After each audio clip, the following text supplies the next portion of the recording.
Welcome everyone. So today we'll be dealing with phagocytosis, which was the continuation of inflammation, where under cellular events we have the second step after exudation of leukocytes, that is phagocytosis. Okay. So under phagocytosis, what has happened so far? Chemotaxis has happened. Chemotaxis has happened. Here you can see chemotaxis has happened. And after chemotaxis, that is the neutrophil has finally found out the bacteria and it is about to phagocytosis. Okay. That is what we are going to see in this video. So, phagocytosis. What is phagocytosis? It is cellular engulfment of solid particulate material. Okay, cell eating. The neutrophil is going to basically eat what? The bacteria. So, phagocytes. What are phagocytes? It can be of two types: microphages and macrophages. What are macrophages? Polymorphonuclear neutrophil, and macrophages mononuclear phagocytes. Both of them are going to release proteolytic enzymes like protease, collagenase, lipase, etc. Okay, so there are basically three steps which is happening under phagocytosis. One is recognition and attachment, next one is engulfment, and finally killing. Okay, killing, there are two types.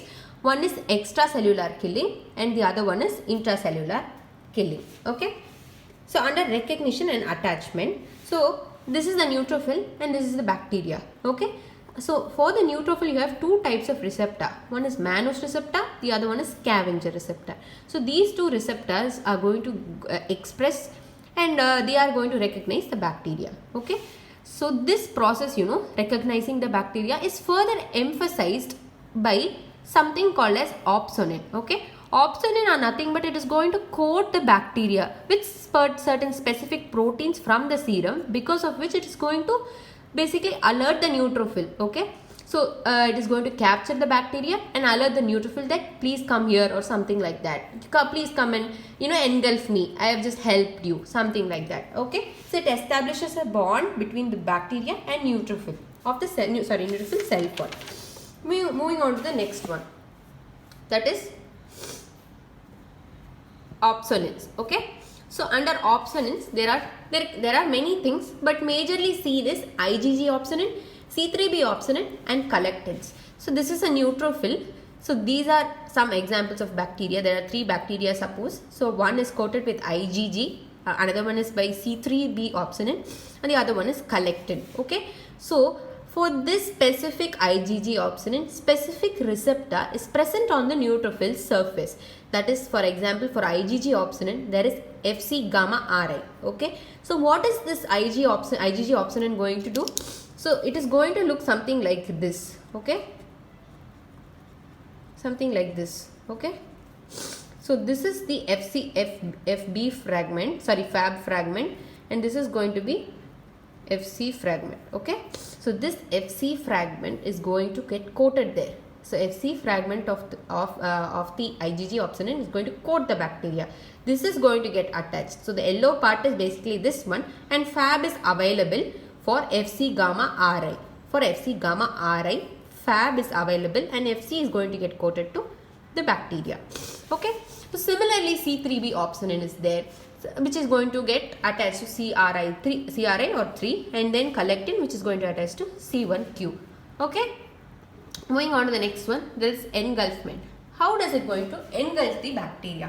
So first it is going to get attached to the bacteria after opsonization, ready to be engulfed. That is by three steps. First, pseudopods. Can you see these two hooks? That is called as pseudopods. That is by the action of actin. Okay, then it is going to form a vacuole, and then there is lysosome. This yellow one is called as lysosome, to which this is going to fuse and forms phagolysosome. Then final step is killing. Okay, you have two steps. Okay, one is intracellular killing, then extracellular killing. So under intracellular killing, that is within the phagolysosome, within this the killing is going to happen. Okay, there are many ways. One is reactive oxygen species, next is nitric oxide, and the other one is lysosomal granules. Okay, so this is an easy demonstration of what we are going to read so far. For your exams you can write it elaboratively, but first I am just going to tell you what is this. This is what you are going to read. Okay, first you have O2, which is converted into O2 minus by NADPH oxidase. This is a superoxide anion. Okay, this O2 minus along with H plus is going to become H2O2, which is hydrogen peroxidase. This H2O2 is going to finally get converted either into HOCl, which is the main molecule which is going to promote the killing, or OH. How? It can be either via MPO, that is myeloperoxidase, or without myeloperoxidase. With myeloperoxidase along with chlorine, it is going to form hypochlorous acid. But without MPO along with Fe, it forms OH, that is called as Fenton reaction. Okay. So first step is O2 to superoxide anion. How is it happening? So first you have O2 minus along with NADPH oxidase. This is happening. Okay. Then you have superoxide anion, as we saw there. Along with H plus, it is going to form hydrogen. H2O2 is forming. Okay. Next we have H2O2 to HOCl or OH minus. That is MPO dependent and MPO independent is there. MPO dependent is H2O2 along with MPO and Cl. HOCl plus H2O is formed. MPO independent H2O2 along with Fe2 plus is forming Fe3 plus and 2OH minus, which is by Fenton reaction. Again Fe3 plus comes back, that is called as Haber-Weiss reaction. Okay. Then you have nitric oxide. So nitric oxide is a free radical.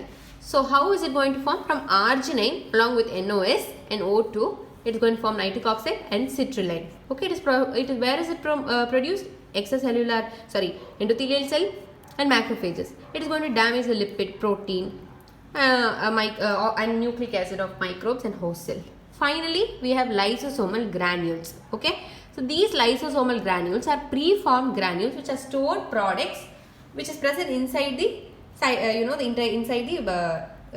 this one neutrophil. Okay. So neutrophils and macrophages, they are going to discharge it into phagolysosome. Okay. That is protease, tryptinase, etc. And what are the extracellular mechanisms? Only three is there. One is activated leukocytes, NETs, and immune mechanism. What is activated leukocytes? They are all going to release granules into the extracellular environment like proteolysis. Then we have NETs. So there is a neutrophil. It is going to basically commit suicide, because of which it is going to release fibrils. Okay. So they are going to trap microbes and prevent the spread of infection. So that is what is written here. Neutrophils commit beneficial suicide to liberate NETs. Finally, we have immune mechanism. There will be cytolysis, antibody mediated lysis, and cell mediated toxicity. So that is all for phagocytosis. If you like it, please like, share, subscribe, and please do tell me how was my teaching, so I can improve further. Thank you.